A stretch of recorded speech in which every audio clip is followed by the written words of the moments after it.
think of an answer to these questions. It's not that complicated, right? Mm-hmm. All right, welcome to the Practical Pistol Show. My name's Ben, here to answer shooting questions. On deck today, Mr. Nick, Hey guys. Mr. Alex. What's up?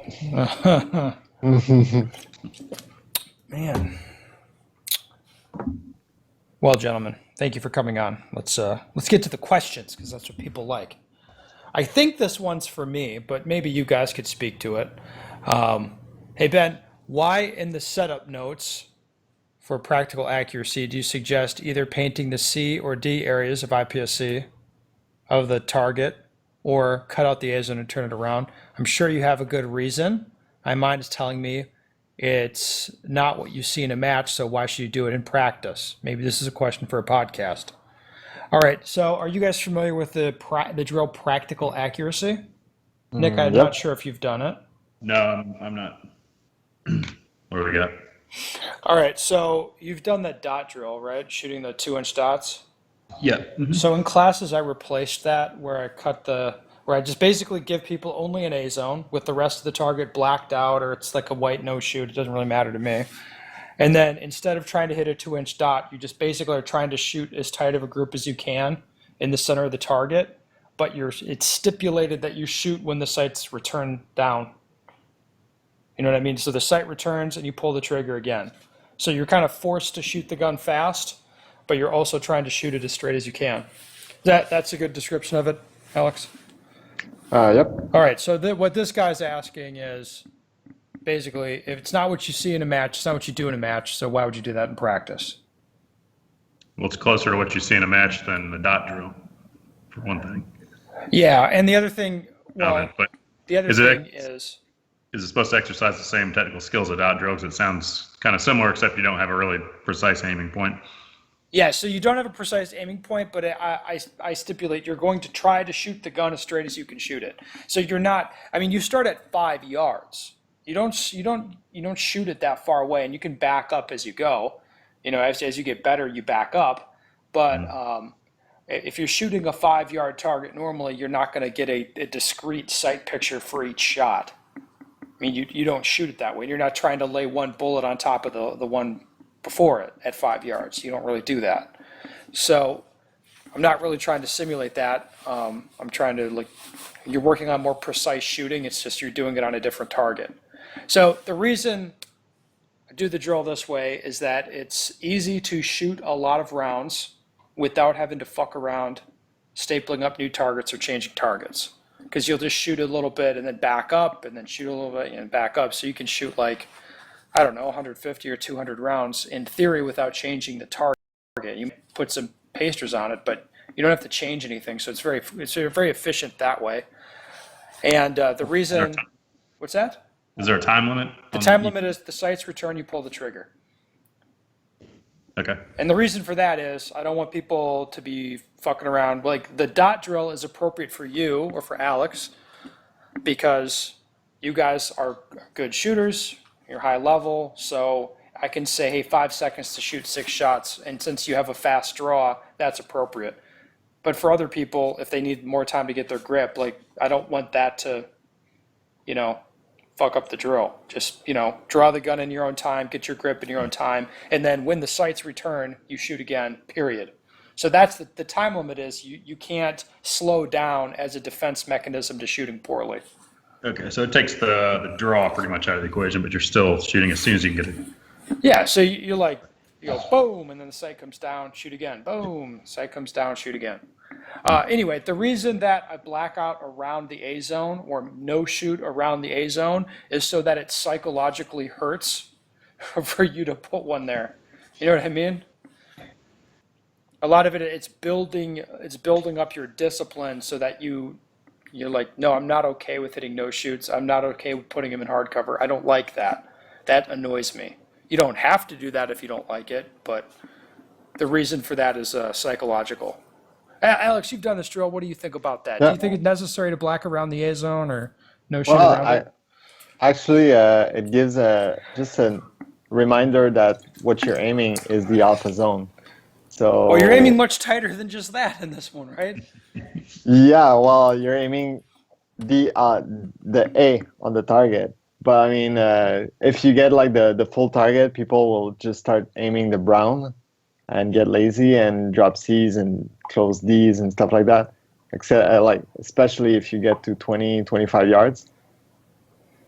Yeah. I really like having the alpha zone and the C and the D zone covered in black because the further you get away and you still see good side picture.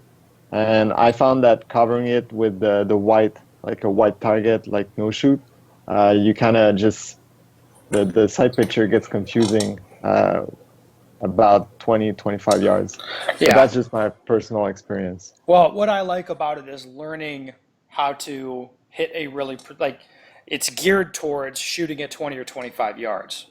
That's what you're geared towards. And you like learning that, hey, I can make these tight shots at extended ranges. So cool. I mean, I psychologically like learning to navigate the hardcover or the no shoot that you put on there. I like that. If you don't like it, you don't have to do it. It's all good. So Won't bother me either summarize, way. it's a technical part of a drill. It's not, think of it differently than you think of as, stage setup or stage practice. It's a technical challenge. Of course. Yeah. So And that's I mean, the same thing is like on the drill, your the pacing of your shooting is different, than what it would normally be at those ranges. yeah. It's like It's you want to shoot and shoot and shoot and not touch the no shoot or not touch the hardcover. yeah. You want to learn to drive them right in the center of your aim point. You're learning to shoot the gun as straight as you can shoot it. That's, I like it.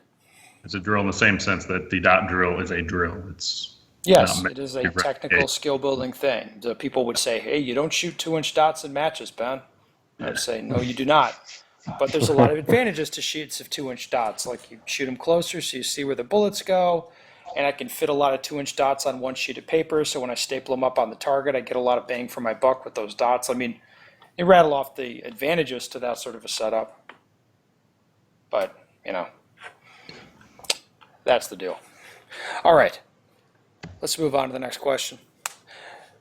Ben, thanks again for the class. Thinking back on my problems throughout both days, hitting by the way, guys, this is coming from somebody who just was in a class with me. So anyway, thinking back on my problems throughout both days, hitting the poppers on the stage, my best guess is that I was tending to shoot them target focus and accepting too sloppy of a sight picture. I remember seeing the fuzzy front sight post over steel, but not really seeing the rear notch enough. I'm fairly sure I've gotten lazy in dry fire, where the longest distance in my dry fire space is 15 feet, and I shoot almost everything, including scaled poppers, target focus. In addition to the normal temptation to shoot target focus, just being physically close to the target, the poppers being bright white seems to especially want to pull you out of them. So, is there anything in particular you do in dry fire with scaled poppers or plates to emphasize getting a strong front sight focus where called for by the target difficulty? Is just a hard thing to do, and you have to always check that you're doing it, but that if you get decent at it in dry fire, comparatively easier live fire poppers will be less of a challenge.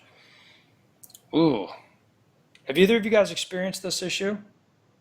Oh, Yep. good. Alex, Yeah. talk to me. Well, it was actually in one of your class last year We where didn't I shoot was at just. poppers that far, did we? No, it was not 15 yards. It was maybe 10 yards, but we were getting into that position, trying to shoot it as soon as possible, and all the time, like, I was just too early, not getting a clear sight picture to make the shot, and I would always miss. And so it's just that little pause to confirm your sights and shoot. It will pretty much always be faster than having to pick it up again. But another thing he says about like having to think about switching sight picture to have a front sight, like a hard front sight focus, it's probably just in your walkthrough and your visualization of the stage.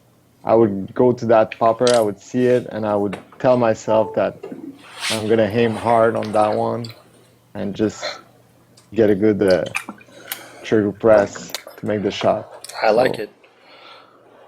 That's- Yes. Yeah. Nick, what do you think? Well, if you have a dry fire shot that you think needs to be front sight focused and you're not front sight focusing, then you just need to You need to force yourself to front sight make yourself focus. do it in dry fire. You got unlimited reps in dry fire. Just do it. There's a couple things of words of caution I would throw out there.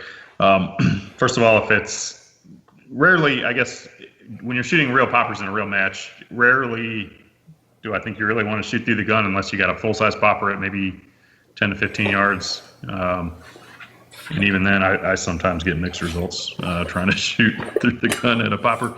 So I think you have to be, anytime you're shooting a popper, one thing I try to keep in the back of my mind is, if you're shooting, you can't shoot it at the same pace as you would a paper target with an A zone scaled to the same size as the popper is relative to your vision. Does that make sense?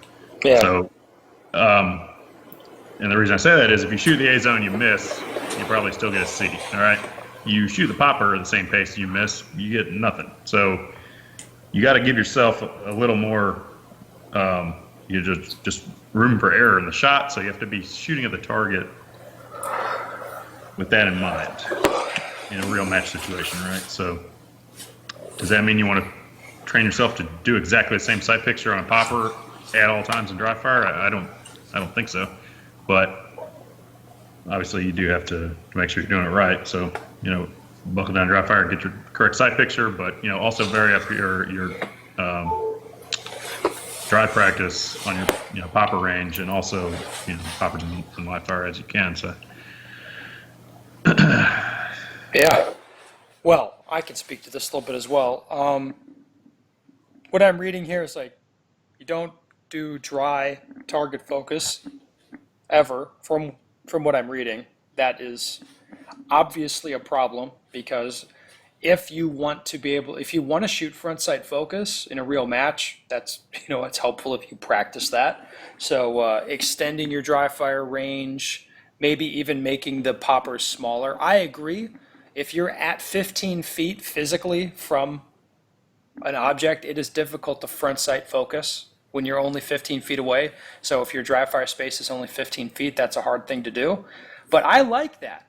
I mean, if my dry fire space makes it a little more challenging to get my eye back to the front sight, I don't think that's necessarily a bad thing. That's a good thing for your training. So yes, this is something you have to force yourself to do dry. What you might want to put into your brain dry is like, I want to not just have my front sight on the popper, but have like a clear front sight focus in the center of the popper. So where do I think I'm hitting it, but I'm sure I'm not missing it. And you can train that in, do some live fire training to maybe take the timer away and just be like, hey, I'm going to, do distance change ups, or change out to poppers from close targets and just not fucking miss them. And once you build up that skill, is it Nick, you were talking about doing your walkthrough? You thinking about that, or that was you, Berdot? That was me. Yes. So once you build that technical skill, you can call upon it in your walkthrough. Mm-hmm. And that would be like, to me, a lot of times I'll walk up to a stage and see, some like 15-yard mini poppers or something, and I'm like, well, it's going to be really annoying to shoot a lot of extra shots at those. So I'll like do this mental rehearsal where I'm like, okay, I know I will know that I will feel like I can go faster, but my experience will tell me, hey, clean front sight on each of those. Don't miss. Don't do anything stupid. Just knock them down one for one. And then on average, that's going to get me a better result than just trying to wang shots at them and hope I hit them. So, the building the technical skill is part of it, and then calling on it during your stage walkthrough. So you're actually thinking about it instead of just shooting at the poppers and be like, oh, fuck, I got a lot of extra shots here. Something's going on. Like, yes. That's the way to fix it. So, the answer to the question, as often, the answer is contained within the question. He understands the problem, and you got to do the work to fix it. But I think it's a fixable problem. Like, oftentimes, if I'm working on this, I'll take those. I think we have 1/6 scale mini poppers, and I'll put them at like I don't know, 5 yards. So it's like a 30-yard piece of steel. It's very difficult to get my sight centered on those in dry fire because they're so small. It's very difficult. but that's something I work on. So I like it. Oh, gentlemen, any follow up on this? That was pretty good. I think you guys hit it out of the park, especially Nick. I'm just fucking with you, Bernard. It's all right. I'm just a French Canadian. Well, you're the only pro shooter in this group, to be honest with you. No. That's true. You have a job at a shooting company. Yeah. So is you. Well, your own company. Yeah. Yeah. Pretty sure that counts. We'll see. All right, gentlemen. Thank you so much for coming on. Listeners, if you have a question you'd like the answer to, go to benstegger.com. Send me your question. We'd all love to answer it for you. So, yes.